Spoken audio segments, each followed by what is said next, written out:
So just want to chat a bit about sustainability today. Our brand today definitely has some focus on that at the core of their mission. Feels like a good moment to chat about why circular fashion is so important to the industry. We touched on it in a couple of previous classes, but some statistics I wanted to share with you. The World Bank estimates that the textile industry is responsible for as much as 20% of industrial pollution in our rivers, which is really not something we can ignore as future leaders of this industry. So it's important to be thinking about that in any brand iteration that you're thinking of bringing out into the world. The number of clothes that are produced every year is more than 100 billion garments. There are around 7.7 billion people in the world. So that means that there's 12 new items per person in the world each and every single year. The average American is estimated to throw away about 80 pounds worth of clothing a year. So globally, an estimated 92 million tons of textile waste is created each year, and the equivalent to a garbage truck full of clothes ends up on the landfill sites every second. By 2030, we're expected as a whole to be discarding more than 134 million tons of textiles. If we put New York's 2020 textile waste together, it would accumulate to the size of the Empire State Building.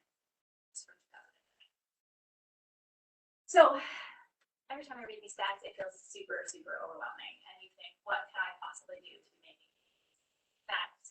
Why we have these conversations? Because there are little changes that can put into place that are going to make a big difference. So do you guys know what % of textiles are thrown away each year that are actually able to be reused, recycled, or repaired? Take a guess. Maybe 5%. 5% could be repaired.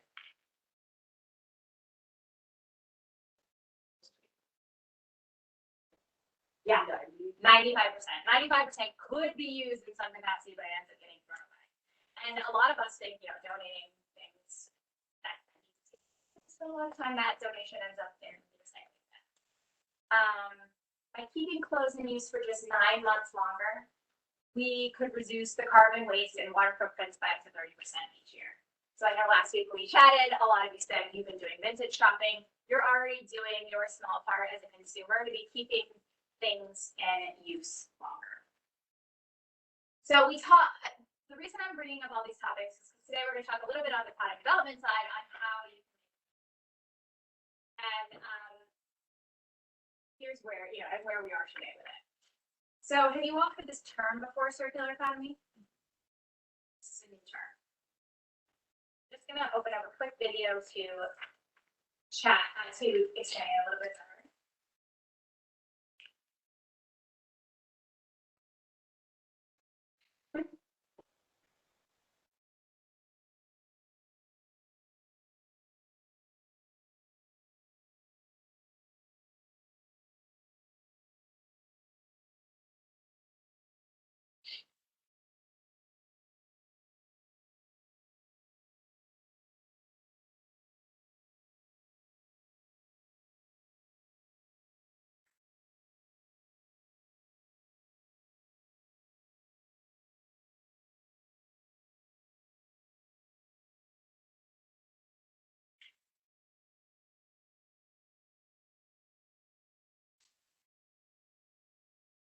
Living systems have been around for a few billion years and will be around for many more. In the living world, there's no landfill. Instead, materials flow. One species' waste is another's food. Energy is provided by the sun. Things grow, then die, and nutrients return to the soil safely. And it lasts. Yet as humans, we've adopted a linear approach. We take, we make, and we dispose. A new phone comes out, so we ditch the old one. Our washing machine packs up, so we buy another. Each time we do this, we're eating into a finite supply of resources and often producing toxic waste. It simply can't work long term. So what can? If we accept that the living world's cyclical model works, can we change our way of thinking so that we too operate a circular economy? Let's start with a biological cycle. How can our waste build capital rather than reduce it? By rethinking and redesigning products and components and the packaging they come in, we can create safe and compostable materials that help grow more stuff. As they say in the movies, no resources have been lost in the making of this material. So what about the washing machines, mobile phones, fridges? We know they don't biodegrade. Here, we're talking about another sort of rethinking, a way to cycle valuable metals, polymers, and alloys so they maintain their quality and continue to be useful beyond the shelf life of individual products. What if the goods of today became the resources of tomorrow? It makes commercial sense.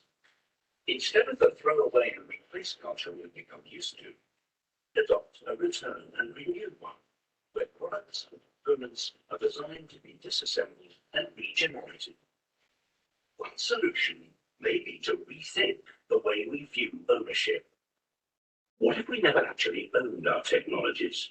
We simply licensed them from the manufacturers. Now, let's put these two cycles together. Imagine if we could design products to come back to their makers, their technical materials being reused, and their biological parts increasing agricultural value. And imagine that these products are made and transported using renewable energy. Here we have a model that builds prosperity long term. And the good news is, there are already companies out there who are beginning to adopt this way of working. Circular economy isn't about one manufacturer changing one product. It's about all the interconnected companies that form our infrastructure and economy coming together. It's about energy. It's about rethinking the operating system itself. We have a fantastic opportunity to open new perspectives and new horizons. Instead of remaining trapped in the frustrations of the present, with creativity and innovation, we really can rethink and redesign our future.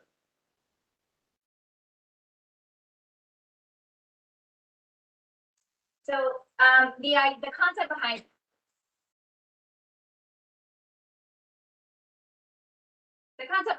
the circular economy being we make something, we consume it, we enrich the earth, and we can make again.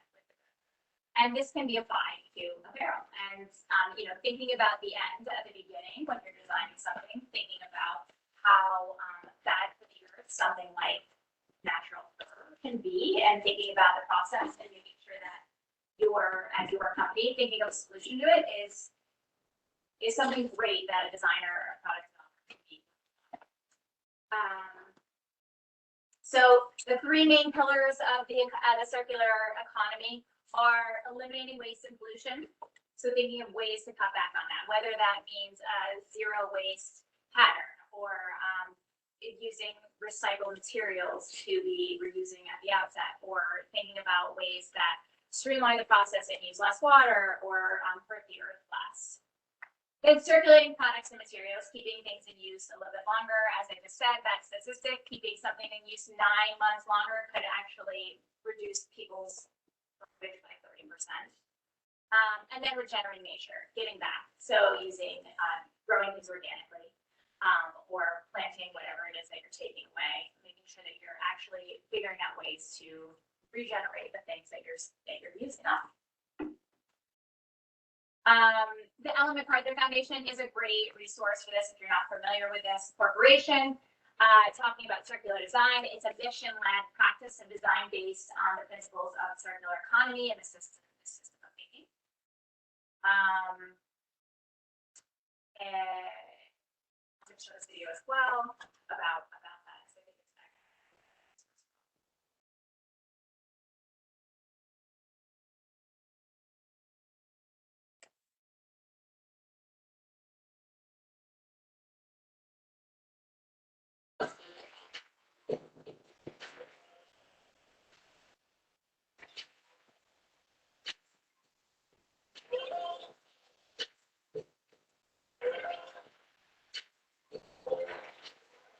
In a world with finite materials. We are throwing an awful lot of electronics that very carpets away. It's a waste of precious materials.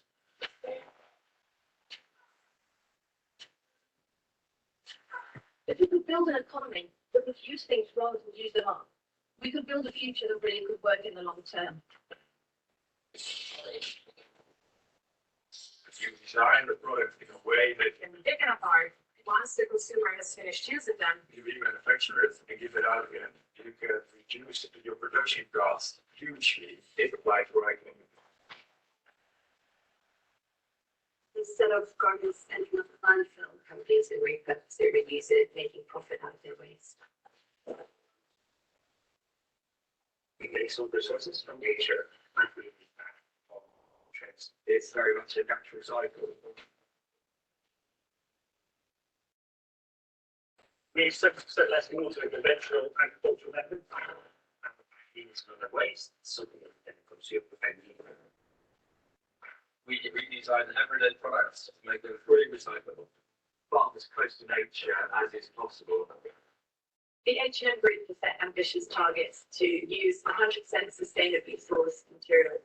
There is a lot of conversation about not buying clothes, but different models of recreating clothing. We've got a fully modulated answers that we offer on a subscription basis. The circular economy itself is inevitable. It's not one fixed, it's about the entire system being designed. This is, to me, the only way to fight climate change, to fight pollution, to fight waste. This is a business model that stands up. Global companies cannot survive in the future without transitioning towards a circular economy. That is a really exciting future.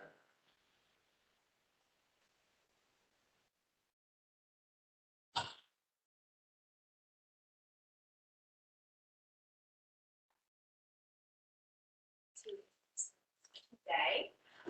So Lauren is the creative force behind Apparis. She's born in the south of France. She was raised by a family of fashion entrepreneurs from whom she inherited her love for apparel. Her vision of effortlessly chic style inspires her design. She focuses on vibrant colors and bold prints while drawing her inspiration. Apparis was born from a shared vision to create accessible, non-animal derived fashion, redefining the traditional luxury fashion landscape and mass contemporary fashion. In 2016, Lauren and Amelie made the bold decision to depart from their corporate fashion roles and embark on this venture. The initial years were challenging as they navigated entrepreneurship with no financial support. In late 2017, Apparis opened a pop-up shop in the heart of Williamsburg. They presented there a small line of colorful faux fur coats that kept selling out. The fashion director at Bloomingdale's noticed their coats and invited Apparis to present them their collection. Within a matter of weeks, Lauren spearheaded the design of an entire vegan outerwear collection, while Amelie deftly handled crucial business operations, including office setup, trade show appearances, production financing, and warehousing. By mid-2018, Apparis had successfully debuted in over 300 stores and launched its online platform, Apparis.com. Lauren's role as creative director and Amelie's position as CEO have proven to be dynamic. Their ingenuity has propelled Apparis into a multi-million-dollar brand, exemplifying how the younger generation supports socially conscious enterprise. The success of Apparis is about courage to trust one's instincts and navigate the challenges of entrepreneurship. Lauren and Amelie can offer students a valuable insight into building a business from scratch and discuss the distinction between Lauren as the creative director and Amelie as the CEO, a foil to each other, but simultaneously playing up to their strengths. Thank you for being here, Lauren. Would you like to join me?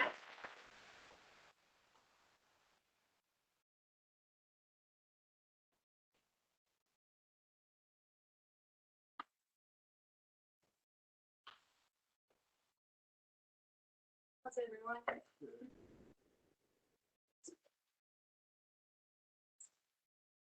And you're wearing a Reed vest. Yes. Vintage.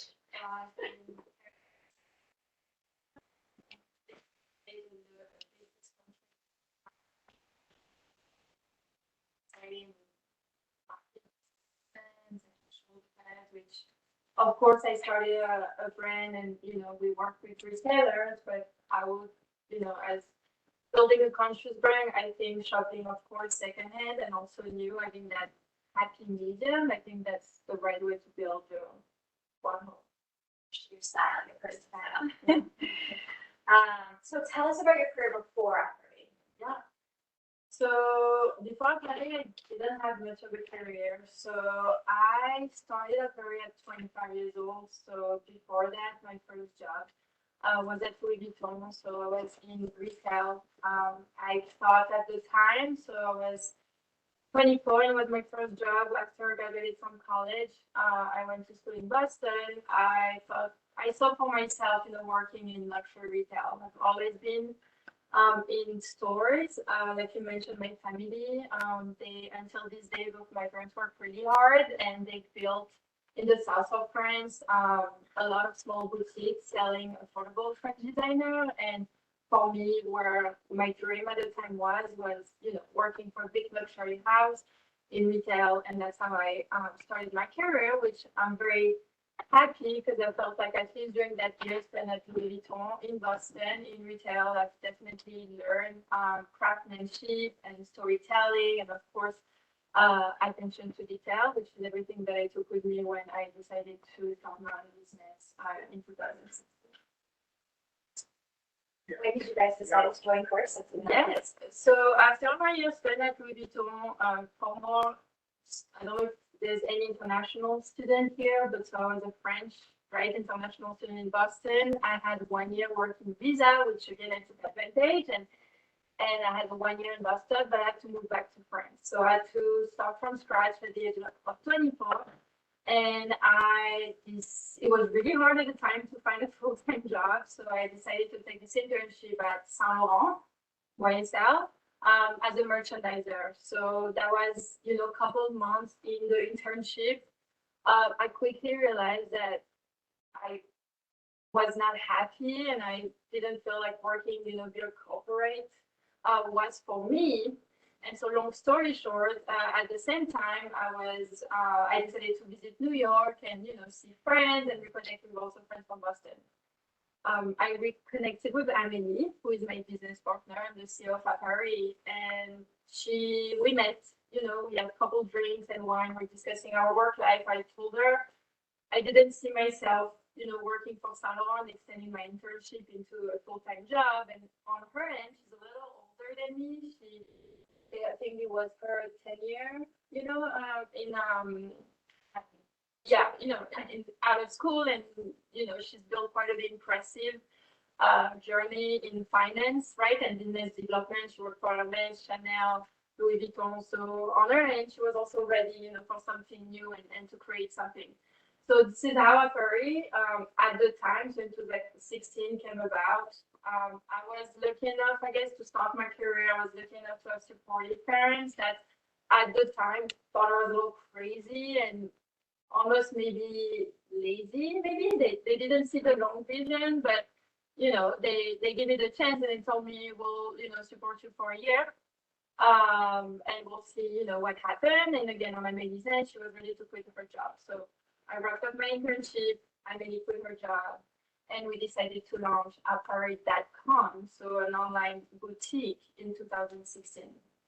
I don't know how much time I can spend on this topic, but when we launched, and I think that's something I would like you guys to take away, we had a big goal and an idea of what we wanted to do, but the truth is we had no idea how to get there.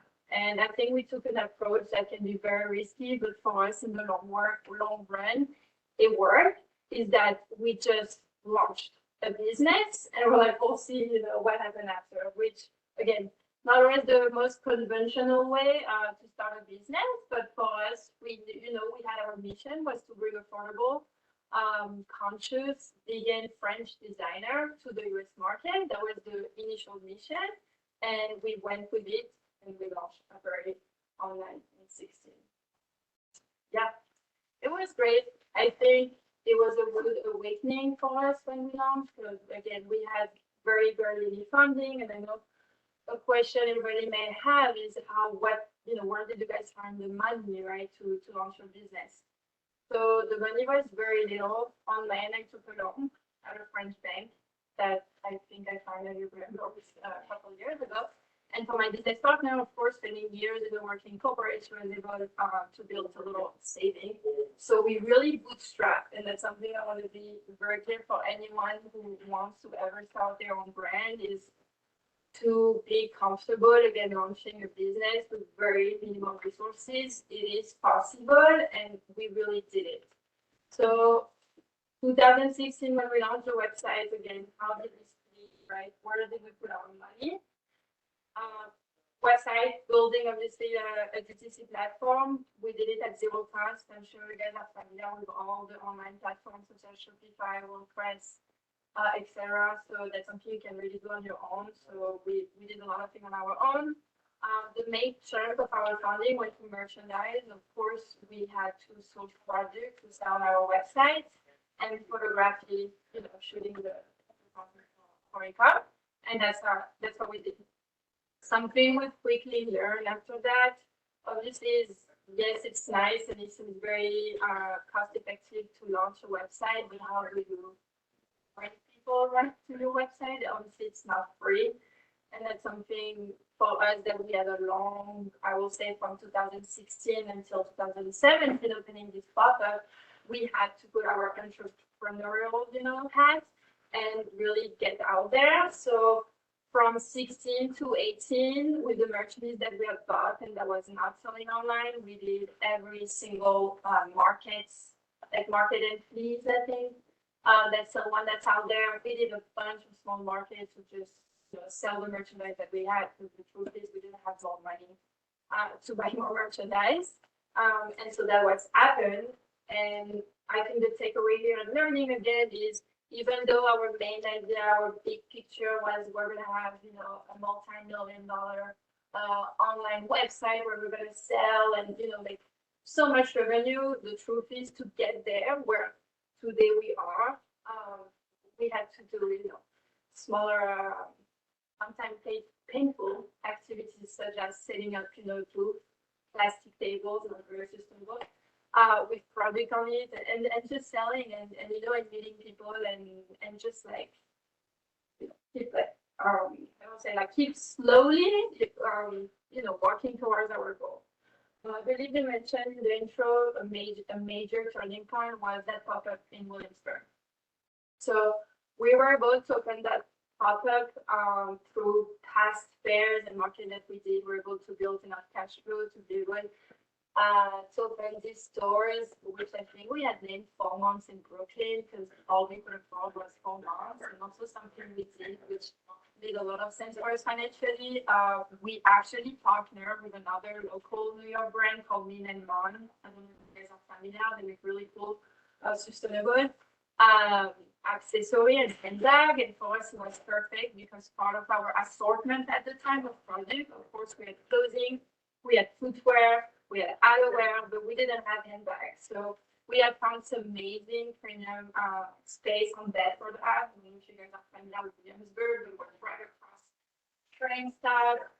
For us, it was a do or die type of pop-up, and we had a feeling we had to do it. Rent was very expensive.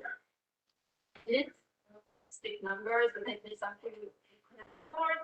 So we partnered with them, did the pop-up, and really what happened at the pop-up, observing people coming in and out and really seeing what people were looking for, we clicked it, so there was something wrong with poker. So that was also turning point and another takeaway for anyone that has an idea or want to create something. Was it my dream at the time to start a poker brand? No. Was it my dream to build something meaningful for people and to solve a problem in the fashion industry? Yes. And I think that was really cool for Amelia and I to live in that pop-up and to really see a true need in the market. So we kept setting out of this colorful poker code. So for us, that already was something, we were thinking about, wow, what's going on? So of course we did research, we thought at the time, of course, looking at society and I think the new generation, I think people are a bit more conscious in the way they shop. And I think that also just as far as ethical practices, I just feel like wearing real fur is just something that didn't feel right. And, that's something that we took with consideration. The big thing, and I think that's what gave us the courage, I will say, to completely rebrand and rethink our strategy was, of course, the fashion director of Bloomingdale's coming to the pop-up and purchasing the coat and asking us to see a folk wear on our collection for the following market. So I don't know how familiar you guys are with the way the fashion calendar is, but so imagine this happened to us end of December 2017, right? Comes into 18 markets for fashion women's wear. So our included start end of January until early March. She basically asked us to show her collection for this market. So we had about a month to turn around the collection. I have no design background. I studied global business and marketing, but I did everything that I had to make it happen. And I think something that was major that allowed us to actually have a business that we could scale and grow. We were not afraid to completely change, our mission, or at least evolve it. So 2016, when French began, French, because we happen to be French, sorry for the accent, by the way, affordable French fashion, that's how we started. 2018, I think we were like, okay, we always knew, the industry, if we were to build a brand from scratch, we had to put the right foundation and be as sustainable, we'll talk about that, and conscious as we can, but we don't have much marketing money. We don't know anyone. I mean, I'm from France, yes, I spent some years in Boston, but really New York was a big dream. But we didn't have a huge network, and really had, but on the more, you mentioned logistics, like warehouse and financing, which are, again, a lot of side of the business that's as crucial as having a great idea and a great project. But we decided to rebrand and to focus on one product, which was at the time the Sophie overcoat, and we had it in 12 colors. And I think really refining our product assortment and focusing on one thing and perfecting it and coming out with the best faux fur that we actually trademark. It's called plush because it's so plush and feels like a peluche, which in French is like a teddy bear. But so at the time for us, and I think that's the best decision I think we ever made. We realized that we had limitation financially wise, of course, resource wise. We had no team. We were just two women in 2018, and so we decided to focus on one product. So that's how I always say Apparis really started in 2018, but of course, what happened between 2016 to 2018 it's something I'm forever, I feel like, grateful, and I think that's where I learned the most about building a business. But of course, I wish we didn't have to go through that much stress. And for me, at least on a personal note, so I was living in Paris until 2018. I lived in a luggage probably between 2 years because I was just trying to make it happen. Our factory at the time, so all of our factories are based in Asia, but I had that contact in Paris that gave me my chance, which is this Franco-Chinese man that I approached after we sold that coat, right, at the pop-up. So I bought it from him, and so I went back to him and asked him, can you give me my chance? Can you help me build, that collection in 3 weeks? I'm not a designer, but I love projects, and I think that's something that always, I think, for any designer, whether you're smart or big, to think about. I think for us, more than the design, we wanted to bring a product that had value. And by value, I mean high quality at the right price point. And I think at the end of the day, and that's why we're very excited for the future of the brand, this is as much part of our mission than design and sustainability is. It's always coming out with only projects that we feel are not trash, that are high quality, but again, that are attainable.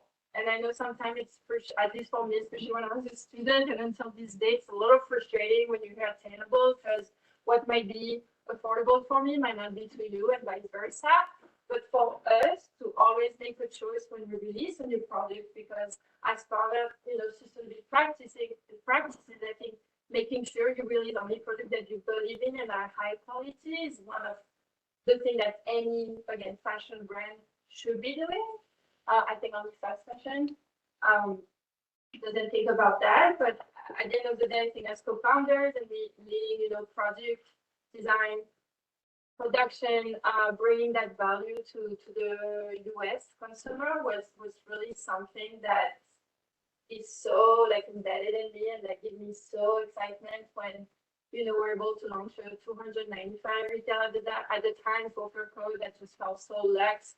Or we also had our second code was the leopard code. It was the Margot. I saw literally 2 years later Versace using the same fabric as us, 15 times the price of what we were able to bring into the market. So that idea of making fashion forward, trendy, but wearable and high quality product, I think is what makes Apparis different, and that's going to allow us in our 5-10 year strategy to grow to be able to bring more conscious products to the market. That's great. Wow, what a great. So Yeah, that's everything. so Well, I'm wondering. So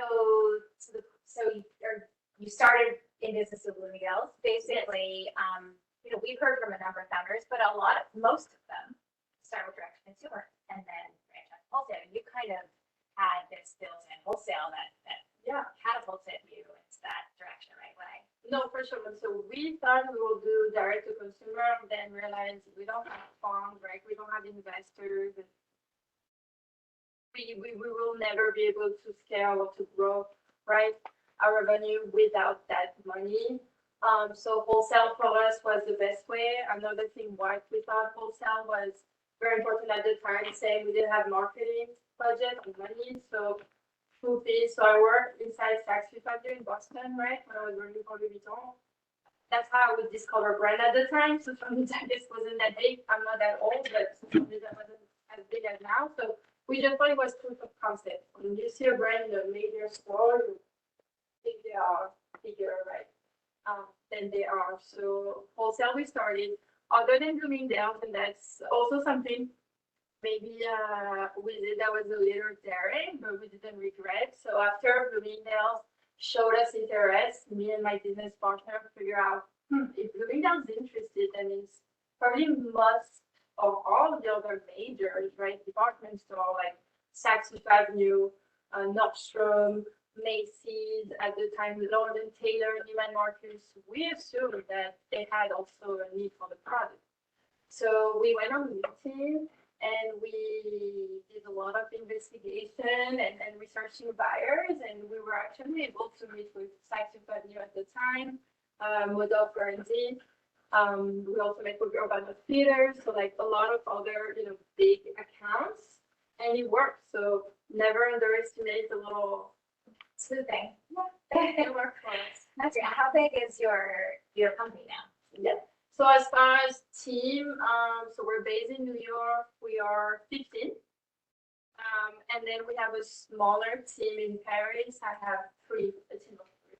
So we're still pretty tight and small, but everybody works pretty hard. What's the split up, or what are the people in Paris doing that? Yes. So in Paris, so main operation is in the US. So under me, I have a product and design team, and then I have a creative team, and then we have another pole that's e-com and marketing, and then we have a sales admin team. So we have those 3 people. For us in Europe, so of course being French, and it was always a dream to be able to see my product overseas. So our first 3 hires were sales. So they're all like, we have a Europe manager, wholesale manager and a admin. And so, you worked in 3 different cities. Yeah. Boston, New York, and Paris. Wonder if you could talk to us a little bit about the different personalities. Yeah, and that's an interesting thing for me when I reflected on the different cities. So Boston, of course, was my first ever job. I really enjoyed it, and I'm sure you guys may have the same experience as me when I was a student in Boston. It was very diverse.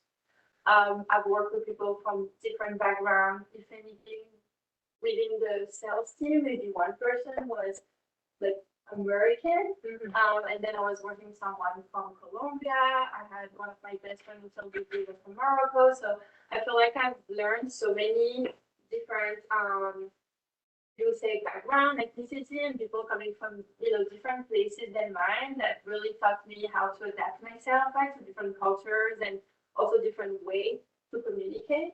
So that was, I think, very interesting. And fast forward now in New York, I feel like because I was at a younger age, right, exposed to so many different people, it definitely helped me build a team fast and also be, of course, a leader. Because I feel like I've learned so much about people and how to communicate again, how to adapt myself, how to understand someone from a different point of view and perspective and background and education. So that I could say Boston and New York was very similar in that way. Paris was a little different, which is funny because I am French, but the truth is I had a very hard time in the work environment at Saint Laurent. I felt like everyone was French. Most of them had studied in Paris, and it just felt not as open-minded in Boston and New York. And it's almost I felt like an outsider, even though I was French. So for me, it was a more difficult, I would say, experience. However, at least it pushed me to, start at Paris. Oh, So, yeah, I can do that. That's great. What do you found to be the hardest part about running? Yes. There's definitely a lot of challenges. I think for us, just because we started with such a niche product, and I think we were more or less the first to really bring a high quality, I would say, sulfur product to the US market. So let's make sure we are ahead of the curve, ahead of, our competitors. What do I mean by that? So again, 2018, I think our product was very, it was very hard to find a nice, affordable sulfur clothes. Fast forward now, there's sulfur everywhere, right? So I think for us, at least on my side of the business, I would say that's always the challenge. How do I make sure, we are ahead of the curve? It's making sure as we grow, as we evolve, we keep elevated when it comes to sustainability. So just to give you an example, when we started, our first sulfur coat was just pure polyester, so it's a synthetic material. Since then, we're now working with 100% recycled. Obviously, we've also launched a plant-based fur. So I think for us, again, on a more project and creative, just make sure we're ahead of the curve and we just are not, how do you say in English, we just don't, are just complacent with what we have. So always be ahead of your curve and making sure you have a plan to, beat competition. And then I would say to answer on Amelie, because if some of you and they want to be CEOs, which I hope so, because there's a lot of women here, female CEOs, I would say our business is very seasonal, right? Because we decided to do less but do it right. So cash flow, of course, for us can be a challenge because most of our revenues are Q4 and Q1. So for us, is how do we stay afloat, right? Because we have employees, we have supplier to pay, and so how do we make sure cash flow we survive? Yeah, Yeah. that's tricky. Right. What do you found to be the best part about running your company? Back to talking about females and the work environment, I think for me it's definitely seeing people grow under us and even leave us. I can give an example. One of our first employees was Sienna. She was a part-time graphic designer for us because I think that's all we could afford was part-time. She worked under me for a good 4 4 years, and now she's the art director at Ceremonia, which is a conscious hair care brand. So I think things like that for me is the most. Yeah, very cool. Yeah. I do love your story because we have had a lot of founders in here, but all solo. And Yeah. what's cool about you two is that you had a specialty that really suited you Yeah. to thrive, and it sounds like Emily as well. So you kind of joined forces to be the perfect complement, For sure. make the brand work. And I think that's something super important to also know if you guys ever want to start your own business. It's so annoying and cheesy, but we all have our limitation. And being humble enough to say, I can't do Excel like that. I am not interested in, doing that side of the business, or I know I'm not good at it. It's gonna save you time, but I'm sure resources and everything in the long run. So it's again, it's really identifying what am I passionate about, and identifying what, again, I'm not very interested in, or not very good at, and then decide, should I partner with someone? Should I make this person, going 50-50 with me on this business, or do I have the resource to hire someone that can do this thing for me? Yeah. Well, what's unique about this particular class is that if you were a design student, there are actually may not have that many opportunities to that with the other side too. Do you do much travel in this role? I mean, obviously, probably Paris. Do you ever out? Yeah, Paris a lot. I've discovered Los Angeles, but I've never been before. I'm actually going on Sunday. We're shooting our pre-fall campaign there, so definitely discovered LA and some other part of the US. What's different trade show we've done, but I think for me the biggest, of course, discovery was China.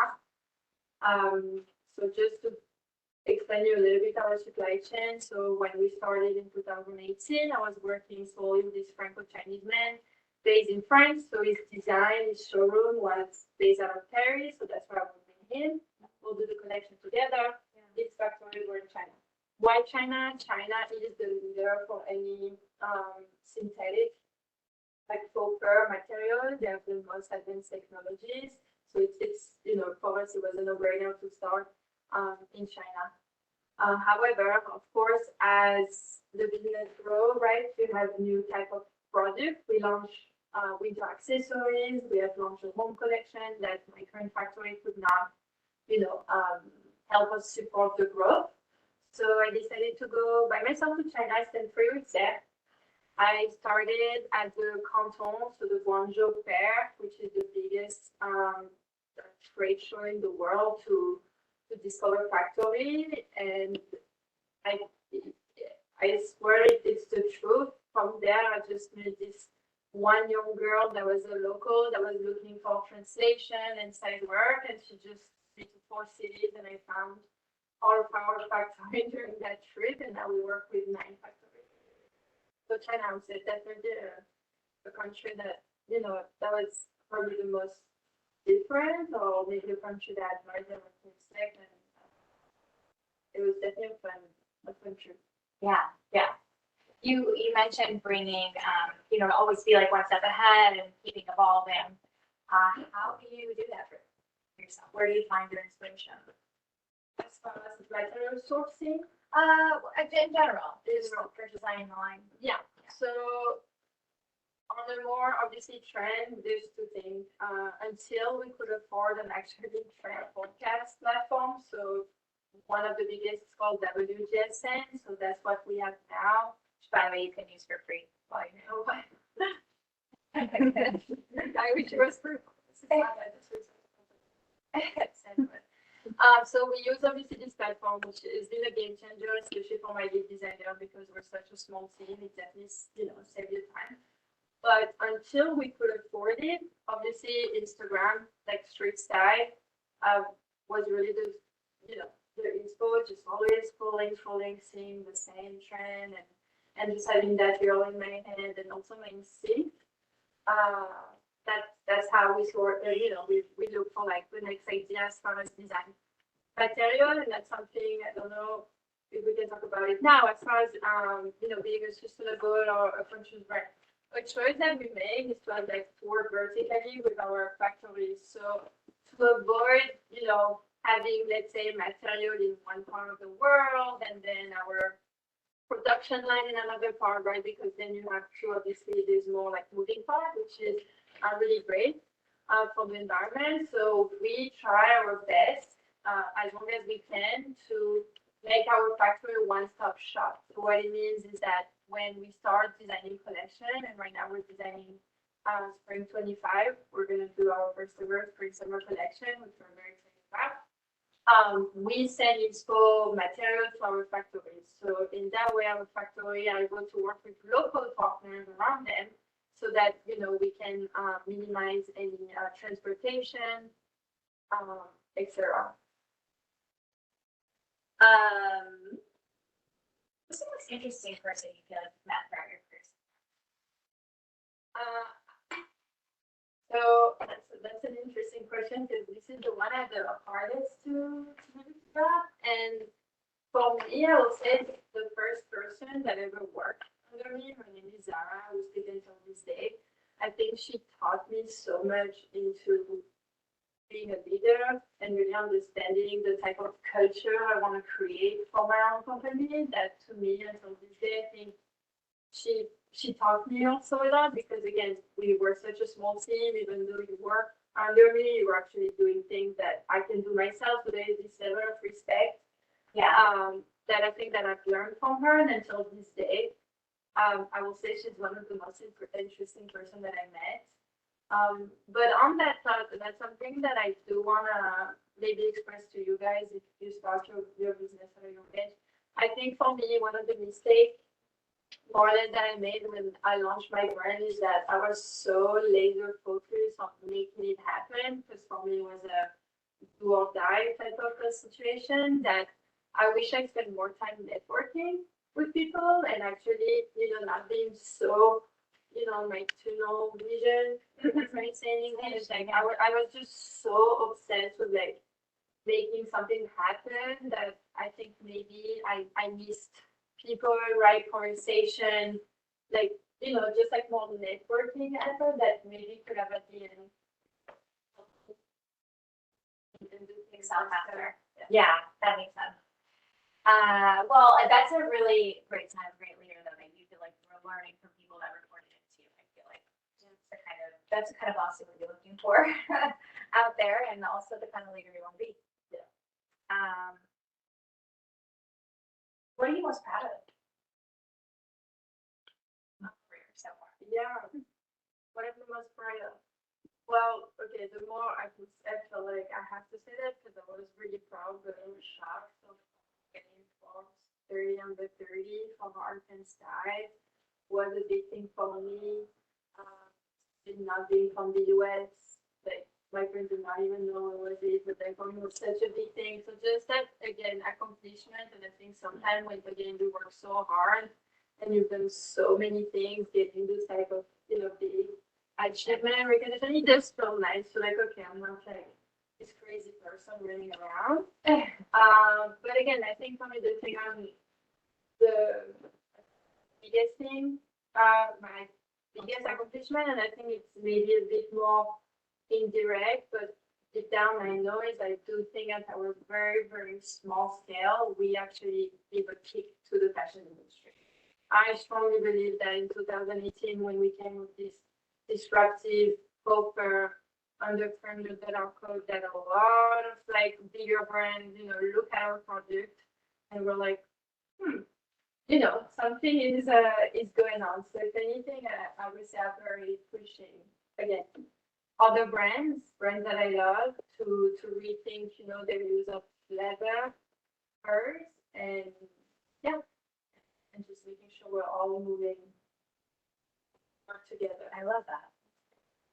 Now, you mentioned before that you wish that you kind of worked on building up your network, but have you used your network to move things forward for you?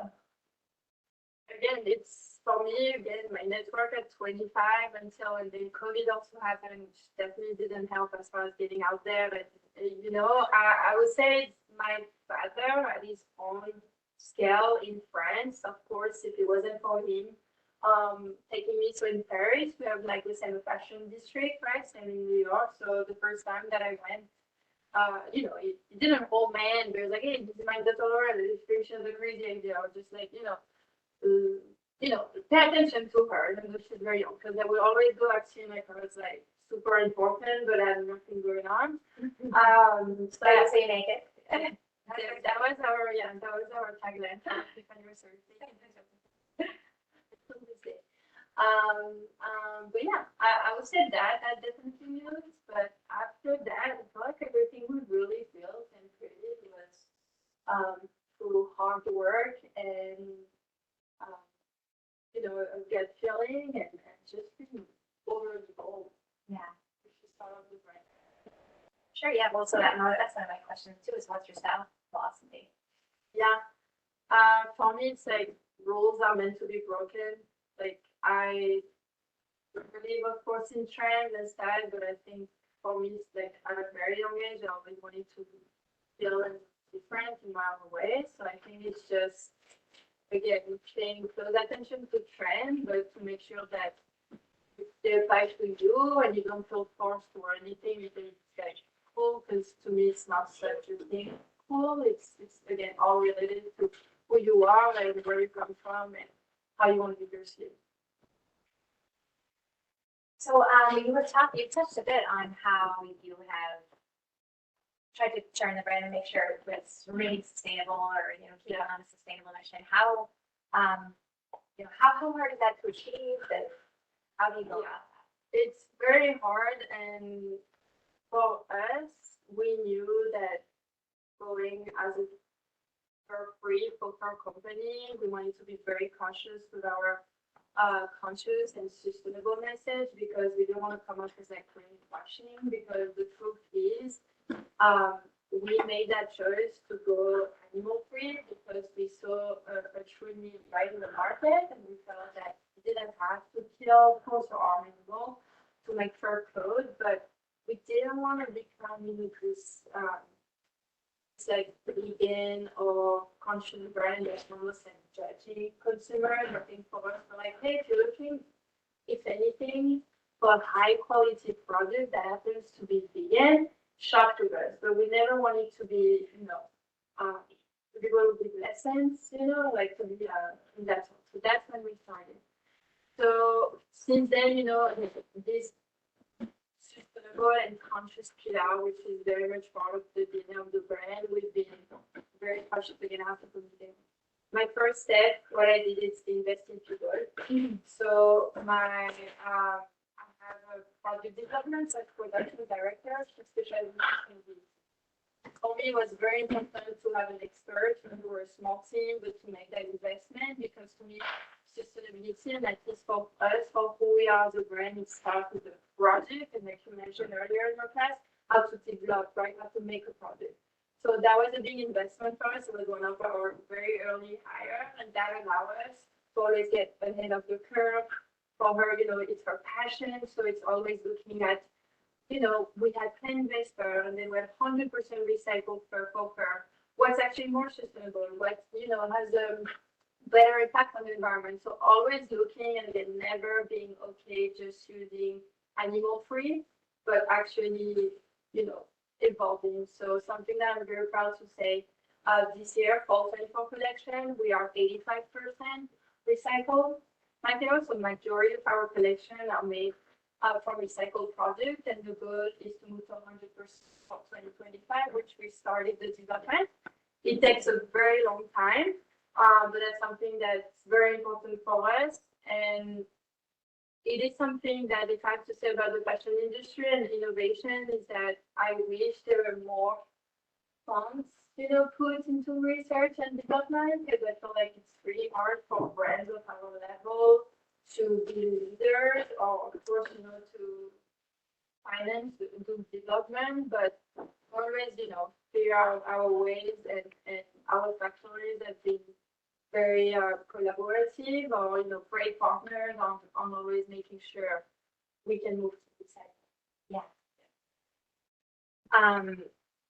You mentioned to me as you're walking in that you had a rebrand that you did. Was it last year?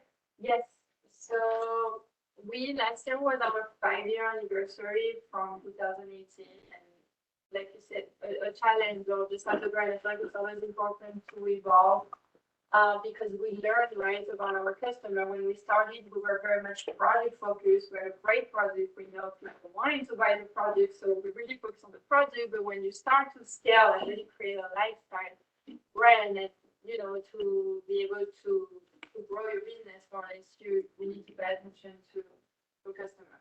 And a big finding for us, which may be surprising, is that really our core customer, what she really cares about is again this high quality at the right price point and sustainability. It's actually the least important thing for our customers of today. And that's why we wanted to rebrand. We figured out, I think we need as a brand to do a better job on how to educate and bring awareness to not only our existing customer, but customer we want to target that, we want it to be the top choice, right? That you're shopping our brand for them. So to do that, we felt like we needed to rebrand. Yeah, I can share with you. So that's the final. We worked with a creative agency. And it took us about 6 months to do a visual identity rebrand. And of course, which one? The guidelines or the other one? I think it's the brand guidelines. And then we also redesigned our website. So for us, the first finding that we realized is that this is our new logo, the one that we just passed. The logo prior to that was a little bit more aggressive and bold, and on the customer survey, we were only seeing our brand as bold and colorful, and that was cute for 5 years. But we felt like also as trends are evolving, we to not just be known for colorful poker code, and we felt that again with the help of experts that our older logo was reflecting a little bit too much of that. So we wanted to evolve our logo that will feel a bit more elevated and chic, because those were pillars, or those were part of the brand identity that we wanted to create. So move away a little bit from the boldness, the colorful and the playfulness, and moving something that feels a high, elevated, is as a conscious brand, and us wanting to bring more noble materials, logos that are recycled or plant-based. Of course, our price point is going to grow.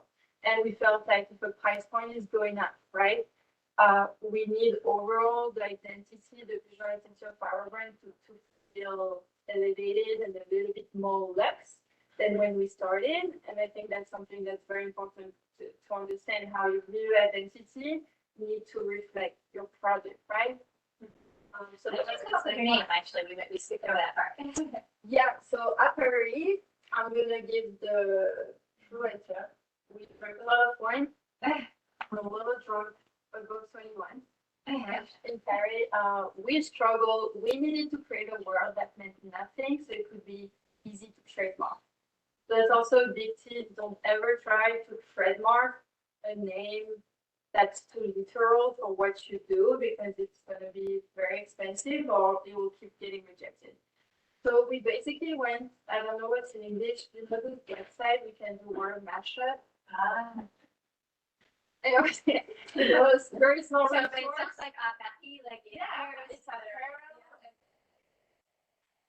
and I feel like, again, we kept saying it out loud, and I'm like, wow, it sounds like this brand. Like, it felt so familiar that we felt like it had to, it will really be. Yeah, that's how we came up with the name, and it was very easy to train. that's great. So yeah, a little bit more on your brand. I don't know if you know. Yeah, I mean, again, the brand mission, and maybe something to just kind of summarize what I said when we started, it was to bring affordable and French fashion to the US market. 2018, the new mission was to bring, high quality vegan outerwear, and fast forward 2023 through the rebrand is for us to bring elevated and conscious women's fashion to the market. So all very much connected, but you do see an evolution and a shift in the mission that, again, was from customer feedback and just, market evolving and learning more about ourselves and what we built. But yeah, so those are the four brand pillars. So until this day, what I was saying is gold has always been there, and that's really true to Amélie, my business partner and my personality. I don't think you can do bolder than us as women.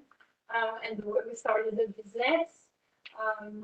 And also, within Bold, there is this French side of us that I think we want to tap a little bit more into our Frenchness. And to me, the French woman is bold because she's very carefree and she's very confident in her own way. And I think sometimes she redefines, beauty, and we're very free people. So I think that's something that you can see through our campaign and choice of, influencers we work with and just overall color palette. So that, we're trying to make a statement. We want to be different. That's the PR. The second one is playful, and I will stay there, but after we can pass through. It's just like a detail we explain the PR, but I think playful is something we wanted to keep just because of the nature of our materials. At the end of the day, we see fur as something very playful, and even when we do pop-up, which we do every season, it is just there's like this emotional connection. It's soft, makes people smile. So we never wanted to be I was writing this world like a snobby or an approach stuffy like brand. That's not really who we are, and I think that's also because the way we just entered the market, was so unconventional that we want to keep that playfulness to the brand and think true to who we are. Where do you do your pop-ups? Do you still go to Wayne Square? No, we haven't done the last pop-up. We were on West Broadway, so Soho, but we've done a pop-up in LA since then. We've done a pop-up in Chicago. We've done a pop-up in Paris. So we best way to And during Q4, Q1? Yeah. very slow. Yeah. And then conscious, we talk about. I think for us, we've also learned that the term vegan was a bit antagonizing. Like people were not always, it was a little, not scary, but controversial or political in some way. So for us, we've been really questioning, how do we tap into being a sustainable brand and being animal free? I think conscious for us, we thought it's the right word because it's part of the brand pillar, but again, we're being very mindful of the information we tell our customers as far as our sustainability journey, because again, I think that at least part of our culture as a brand, we don't want to mislead or misinform anyone when it comes to our sustainability practices and elevated. So I think the elevated pillar is really the new one. And it's just to counter a little bit the boldness and playfulness of our brand. From the past collection, I think for us, we've always put a lot of emphasis on colors and prints and combination. And, we always, at the end of the day, all of our color palette, you can find them on the runways. So we take a lot of pride on how high fashion our project look minus the price tag. So I think that's something that, for us, we realize that it's very much part of the brand and want to keep it that way. So just something important, we don't have to go through this, but so when you redo a brand, I think that was a really good exercise that the agency we partner with this. So of course we spent a lot of time talking, they interview me and the team and what we thought we were. And they kind of put it, together, and then they make sure to be clear on what we are versus we're not. And that to me was very interesting because I lead creative, so imagery, campaign, right? And going back to what I've learned after we did more attention to details, it's really something, there's a fine line, right, into following your brand and who you are. And it's something it can be as small as, exactly, we are vibrant, but we're not busy. And that fine line, I feel like finding and have an amazing brand manager. Her name is Victoria, and since she's joined us, it's been now 2 years. She was really able to execute on that vision, and we've seen a difference. Yeah. It's really something, you guys, if you ever again start your own brand, and even if you work under a brand, is really that attention to detail and sometimes not minimizing small things. Oh, it's like who it's vibrant, it's busy, like it's the same. Like no, it's like having really intention into what you do, especially if you're in the creative world. It will make a difference, you know. Yeah.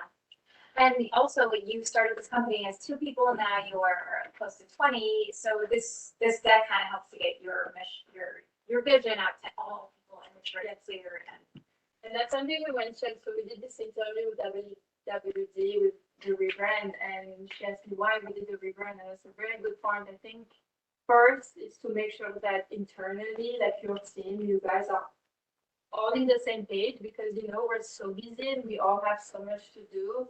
Sometimes almost forget spending time on The most important. like one thing, what are our plans? Like really, like we, this took us 6 months last year, and we took our time and we made it very clear for the company. And whether you work in sales or again, if you're the designer, I think everyone being aligned is definitely, better for the growth of any brand. And we felt like we needed to do that internal check-in to be able to reintroduce the brand to our existing customer and of course the new customer that we happen to.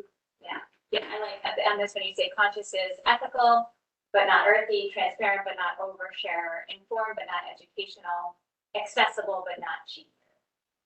Exactly. And I mean, this is exactly at least for us. I can't believe how that is screen us a lot of all these pictures. You're like so hard to see.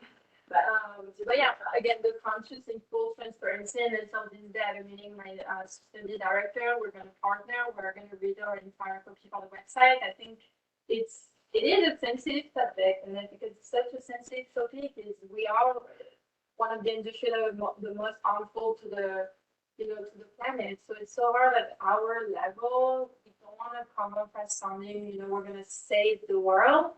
Because the truth is we won't, but like you mentioned in your class, we're going to do as much as we can at our level to minimize, the negative impact. Customer profile, which I think a fun fact for our brand is scope of customers are very young, but also very old, which is very interesting. We're a very inclusive customer profile, but I think the major takeaways, definitely female, straight out of college, world traveler. She's not a trendsetter. Our girl is, loves fashion, but she's more a follower. Mm-hmm. And that's all of this information you guys see every year with the customer surveys, with the big survey online, and that's where we get a lot of data that we put back into our marketing strategy. That's just scrolling through. So yeah, that's more the design, just how you apply, the logo. There's way to do it.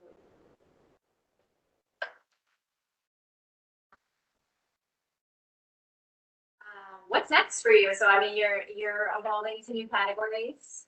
Yes. What's next for us? So in very, very short term, so we're going to LA on Sunday to shoot. Yes, to shoot our duty. So we're launching in April. Cashmere. That's 100% recycled synthetic materials. It has the look and feel of cashmere, so that we're very excited about.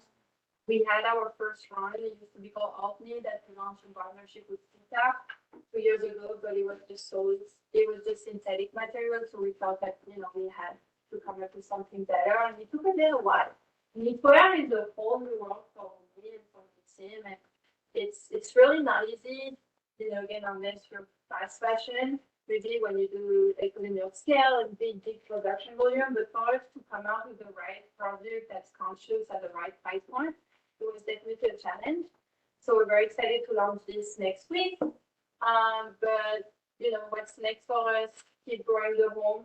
So home was actually came around during COVID, talking about what can you do to be more sustainable or conscious. When COVID hit, we had tons of fabric excess fabric at factories because we had already placed an order, right, for our material to make coats that year, but because of COVID and, we're a small company, we had to decide, let's say we were gonna make 100,000 coats, that was pre-COVID, right? We had our orders mid-Feb, March, the world, shut down, so we had to cut down, right, on what we were comfortable to make that year, because another thing as a conscious brand, the last thing that you want is to overproduce, right, because then all those coats were usable. We had a lot of excess fabric.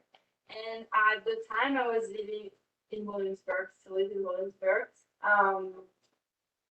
we designed full fur coats out of my studio apartment. So I don't know if anyone is in the studio here, but you guys know space is definitely a sense in New York. And so I had tons of coats all over my apartment and really gonna make this short, but it is interesting. One night I was just kind of also depressed, it's COVID, I'm by myself, my family is in France, decided to stay here to make sure my business stay in business. I put a coat on me and I started hating myself.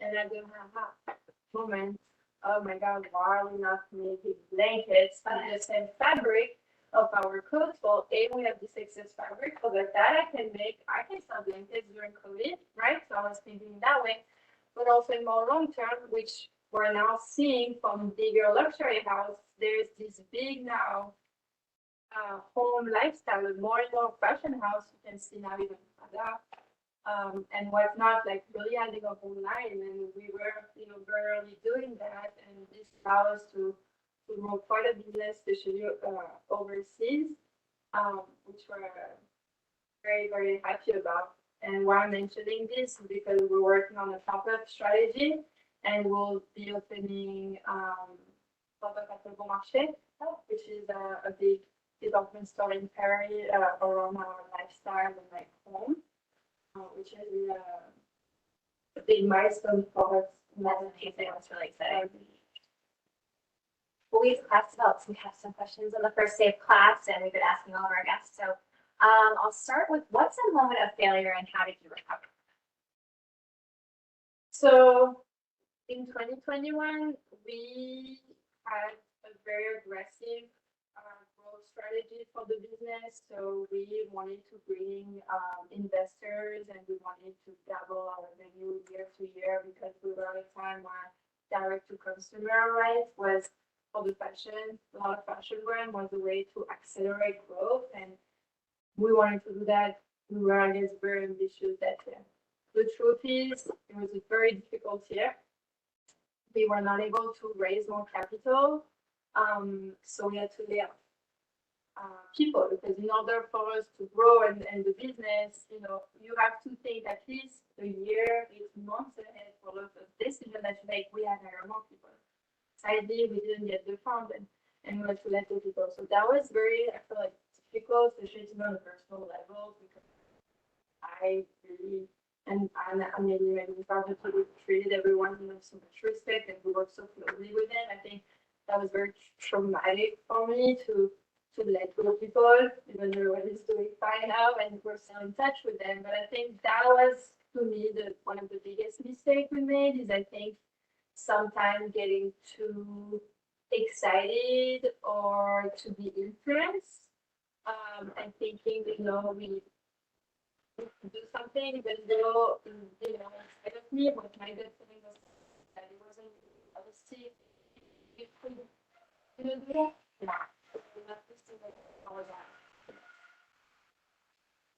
my gut. Yeah. What qualities do you look for when you're hiring? And any tips to make someone's resume stand out? Yeah. I have a couple of notes on that, because we see a lot of resumes. So I think at least if you guys are ever interested in working with fashion startup, is making sure that you have an entrepreneurial mindset, meaning that there's probably a lot of things that are not on your job description that you might end up doing, which, you can see it into a way, oh, it's not fair, it's so much work, or you can see it in a way, wow, I'm actually going to learn way more faster, and I can take that and, go somewhere else in the long term. So I think just showing that in your resume, and, when you ask about your skills, like, of course, you have the very academic, right, skill that should be on there, but also in a way, really showing do skills and that you can be very independent and forward thinker, problem solver, again, for at least the startup. I think that's something that's very crucial, and that's something we look into. And tied to that, but also something to mention is to not be afraid on your resume to brag. I was told for the longest, of course, before setting Apparis that there's specific keywords and you have to be, very cordial on paper on what you've done and not done. But truth is, if you can show on your resume, even if it's at the teeny scale of the internship that you were doing, or, it's the beginning of your career, to show what you have brought, what you have done. I think like any example, a great leader will understand it and know that that's something you can do in a different way or in a bigger way at the company are doing it. What ways are you currently managing work-life balance? I don't. For me, it's really also a tough question is that I moved to the US, I moved back to the US with really that dream, literally, of having my own fashion company, at a young age, which I worked really hard and I did it. And of course, there's so much more we can do, and I think it's just the beginning for us. But I'm so passionate about doing this that for me it's really hard to, not blur the line, because to me, I will have way more fun than just sitting with any of you for hours than, going do something. So like, this is really a true passion, and I'm so excited that I get kind of lost. But I think it's important to put boundaries. Of course, I try to not check email after a certain, hour. And when I actually go on vacation, it's real vacation. I'm not saying like glued to my phone, and trying to put a like distance also with my team and not be so available all the time. That's what I'm trying to do. Yeah. Yeah. Good goals. How do you maintain passion for what you do? To me, it's inside. It's really inside. It might sound cheesy, but I don't maintain it. I feel so lucky to have had that chance at such a young age to just right away build something for me and to have that freedom that I feel like it will almost be ungrateful to not keep that passion. But it's not another way. I think it's just now trying to connect more with people. I mentor a lot of young designers, and I spend quite some time, and I think just like listening from people's story journey, and just like remembering how long it took me and how much hard work, and like exchanging with people, younger people, and leading them. I think that's, I feel like I have a sense of responsibility to make sure that I have to push myself every day. Yeah. Well, that's all for me. Questions? Okay. You just need to have your own stores other than the retailers that you sell at. Yeah, so offline we sell to like 300 stores that are not ours, but then we're only online on our website because we're very seasonal. And for us, the solution to do that was to do pop-up. So they're temporary stores because most of our business, it's winter coats, winter accessories. So, we don't have the right project kit to sell on the other month. So, yeah. So when you look at, costs, it won't be sustainable. So open brick and mortar. But you probably are able to get good deals on the rent For a pop-up, yeah? You'll be surprised. We always find our way to find something that work for us, but pop-ups can be very tricky because landlords in New York also, they're always for a short term, and they check the size of your brand, so a lot of times they assume what you can afford or not. So Yeah. But again, it worked for us. Opening a flagship in New York is definitely part of our 5-year goal. That's a big goal of ours, and hopefully when we do, we'll be able to see it. Where does the bigger chunk of your sales come from? Of course. So when we started in 2018, because we had no funds, most of it came from wholesale. So it was 80% wholesale and 20% on our website. since then, and that has been a choice. We wanted to make sure it was 50-50. So until this day, we're 50% wholesale, 50% e-commerce. And we think that was changing in our industry, especially with the internet and e-commerce. For us, we're happy that we have made that choice because we can use both channels for, different type of products, right? And also to tap into new customer, new regions. There's some wholesale accounts we do events with, so we think we can use their platform, their marketing to, utilize for our brand. A good example is Revolve. I don't know if you guys are familiar with Revolve. Like they do so much influencer marketing. We make sure and we work with them, but like we make sure to find a way with them to do any seating, gifting for influencers. So you can use both channels to like fit it. And how much of your business is US versus Europe? Right now, I think Europe is like 15%. 15. Yeah. Okay. So we really started Europe Too. Yes. Yeah. 2 years. So every year, Europe revenue has been on wholesale, like we're doubling.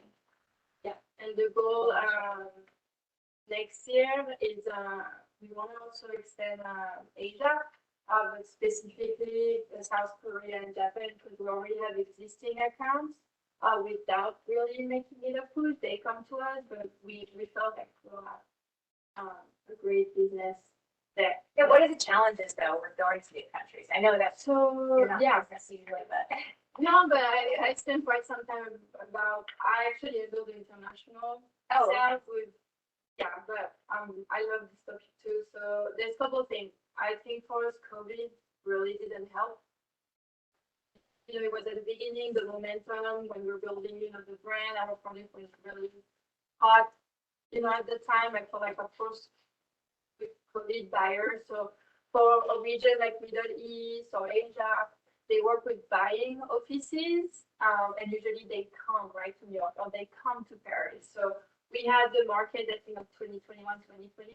It was only fully online. So I think for us, it was very hard to connect, but also other barriers to entry to other countries. It could be price point. I think sometimes you have to make sure that you might have to update your pricing strategy on a wholesale and direct for some countries, and of course marketing. It's really how you want to tell the country, right? We were told, and we have from our PR team, like if let's say tomorrow we want to really grow our business in the UK, actually, that's one of the countries in Europe that has been terrible for us. And we know we'll have to build literally a whole new business plan, like just like we did for the US. There's certain countries you cannot just hope that the product can sell itself. You also put, funds into a PR agency, and extra,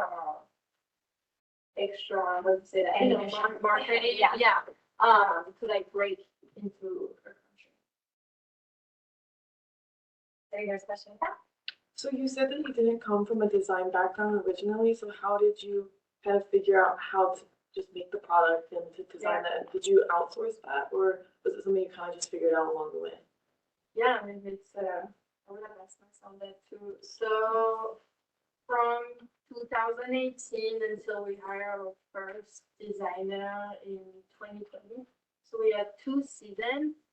We were only working at one factory out of Paris, and literally, and our assortment was only photo.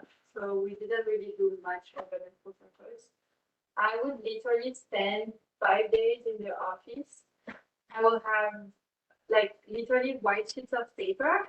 And then what I would do with them, so a lot of factories, I'm not familiar how you guys have, but they have archives, like they have what they call base. So they have existing prototypes or products that the factory actually make to present to some brands, because depending on the size of your brand and your resource, what factory do to get your business is that they pretty much design something for you, right? So we were this factory, they had a lot of old archive products, but of course I didn't want to, just take something and And that was it. So the way I will do it is that I will take a base, that's how we will call it, and then I will write down on a piece of paper, or I will draw, I want a big pocket square, like jumbo, or I want the sleeve to be fair. So I would just tweak and update like existing base, and that's how, of course, we were able to function for 2 seasons. But yes, limitation, and of course, we want to do better as a brand. So I hire a designer that's still with us until this day. And as far as myself now, as a creative director, so I lead her, I build a collection, but I'm not technical. So it's her design at the end of the day, but I give her my vision and she brings it to reality. Do you have a picture of the coat that blooming deals really like the Yeah, if you can, I'm sure you can do it. So now it's called Stella. Is it on your side? Yeah. But so Stella was used to be Sasha, and before Sasha it was Sophie. And so this is because the difference when we started, the pockets were not positioned where they are now. The coat was a little shorter. The color was not as plush. What was that original? Sophie. Was named after my best friend. Yeah. All of the names at first were named after people we know, but the collection got bigger. But I don't have that many friends. Could be this. Yeah, On eBay. Yeah, that's Sophie. That's like the first ever coat. And that was our first collection. We had the Sophie, I think, in 12 color, and that's all that we had. And another thing that we did also, besides department store purchasing the coat, we did a trade show called Coterie. I don't know if you guys have heard. It's happening in New York. Yeah, and we had the 10 by 10 booth. That's all we have. The Sophie and then Marble, which are the third coat, the exact same silhouette.